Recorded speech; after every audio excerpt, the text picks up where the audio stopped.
I couldn't wait to finish work today so I could bring you this doozy.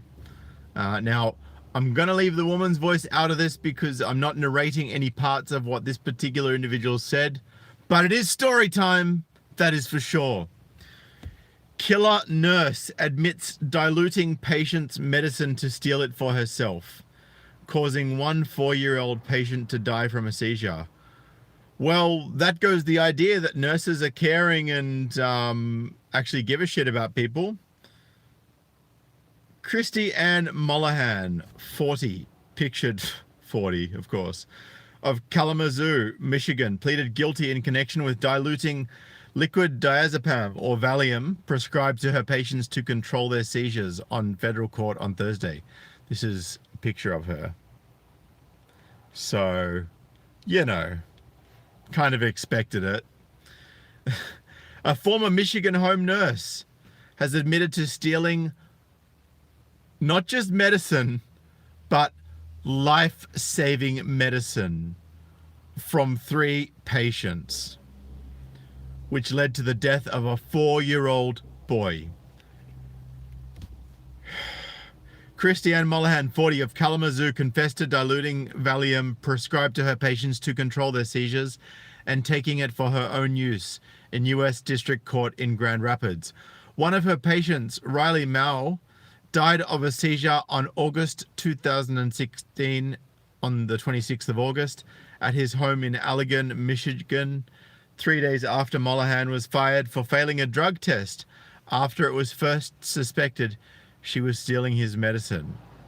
Now, it wasn't like these young boys that just, needed a little bit of help with their moods. Like, these kids are seriously disabled, right? These kids are like, they need that fucking Valium. I'm just saying, right? It's not like they just feel, oh, I need a bit of Valium because it's going to make me feel better. No, this is actually life or death. Clearly. The defendant knew that she put the patient's lives at risk by diluting their diazepam, given that the diazepam was used, among other purposes, to suppress seizures. The plea argument signed by Mollahan read. Riley's death was determined to be a homicide, although charges have not yet been filed in that case as prosecutors continue the investigation. She pleaded guilty to 2 charges of tampering with a consumer product in U.S. District Court in Grand Rapids. Mollahan acknowledged removing Valium intended for Riley and his older brother Kenny, as well as the same medication that was intended for a disabled 30-year-old patient in Barry County, and diluting it with, you guessed it, water, according to MLive Michigan. Riley had cerebral palsy, as does his brother. She was working as a home nurse for a Wyoming-based company when she was assigned to provide overnight care for the Maui brothers in 2016, NBC's Target 8 reported. Mollahan had been working in the boys' home several nights a week for about 6 weeks, according to their mother, Toni Ward. At some point in August, another nurse noticed the brothers' liquid diazepam appeared clear, rather than its usual pale yellow color. The nurse then reported to Lakeshore Home Healthcare Services, the agency that employed them, as she thought someone had been diluting the children's medication. Around that same time, the father of another patient called to report that he thought the same medication had been tampered with. All of the nurses employed by Lakeshore were then required to provide urine samples for drug testing. All of the nurses employed by Lakeshore were then required to provide... sorry, I apologize, I just read that bit. Mollahan was the only nurse who returned a positive drug test for the Valium. On August 23, during an interview with the Lakeshore, Mollahan admitted to taking the drug and replacing the stolen liquid diazepam or Valium with water. She was then immediately fired and the agency referred the case to the state. 3 days later, Riley died from a seizure.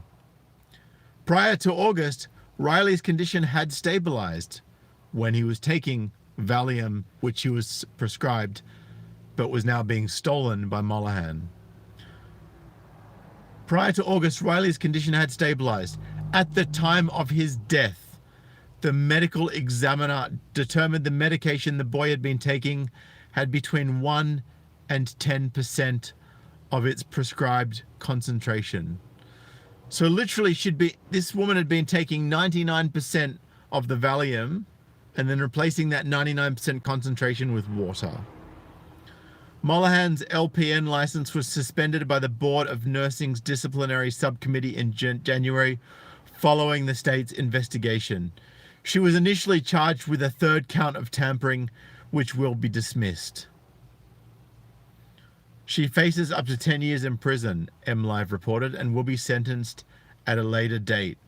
Allegan and Barry County prosecutors continue to investigate the cases.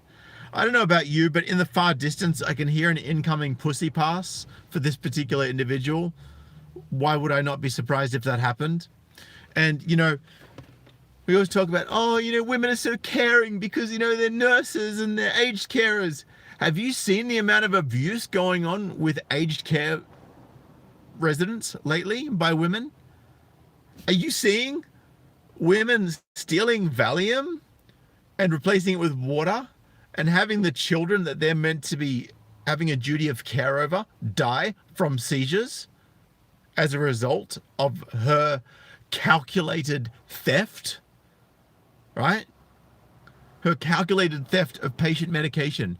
Why? Because she wanted Valium and this was the easy way to get it, and she didn't have to pay for it, and she didn't have to go to the doctor, and she didn't have to go get prescriptions. Oh, I'll just steal it from a young 4-year-old boy. That's fine. He'll be all right. He might have a seizure or two, but don't worry. He'll be fine. You know, no one will find out, and I won't be held accountable for his seizures, for his pain, for, you know, the pain and anxiety of the other patients that don't get the full concentration of Valium, that are having water pumped into their fucking veins. Are you serious right now? Anyway, you know, I really should be even more angry about this than I am, but, you know, it's kind of hard to be angry about something when you expect it. So, you know, fuck. Women, feminist women, to be more specific, no accountability whatsoever. No care, no concern for the welfare of others. They couldn't give a fuck. As long as they don't get caught out, as long as they don't get in trouble, and as long as they get what they want out of the arrangement. Anyway, guys, share this with nurses, you know, whether they're male or female. Share this with people who have been patients of nurses. And share this with people who think that women are sugar and spice and everything nice and would never hurt a fly. Because clearly that's bullshit. I've provided the link to this article in the description below. I have also provided links to my other social media accounts, so like Gab AI, Instagram, Twitter, if you want to go follow me there. If you do want to donate, guys, there's Patreon, PayPal, and crypto, and again in the description below. If you're one of the 80% of subscribers, people watching this who haven't yet subscribed, hit the subscribe button and the bell next to me. It really helps me out. And also smash that thumbs up, guys. I can see there's 71 of you on the live stream right now, only 16 thumbs up. So if you could help me out by smashing that thumbs up, I'd really appreciate it. And leave your thoughts in the comments below once this live video finishes. And a special thank you to Kit with the £2 donation. Appreciate you, brother. By the way, guys, on the 20th of September in Sydney, around the city area, I am holding a meetup. Going to be a bunch of guys there, fellow MGTOW and other men. So if you want to head on over to that, send me an email to sydneymgtow@gmail.com and write Sid Meetup and then your YouTube name in the subject, and then give me your contact number and, you know, basically what appealed to you about that, and I will be in touch and we'll organize for you to come along to that. And I'll obviously have location details closer to the time. You can either drive there, or it's easy enough to get public transport, or, you know, if you're along my route, I can even come pick you up. All right, guys, look forward to catching you in the next video, but until next time, peace.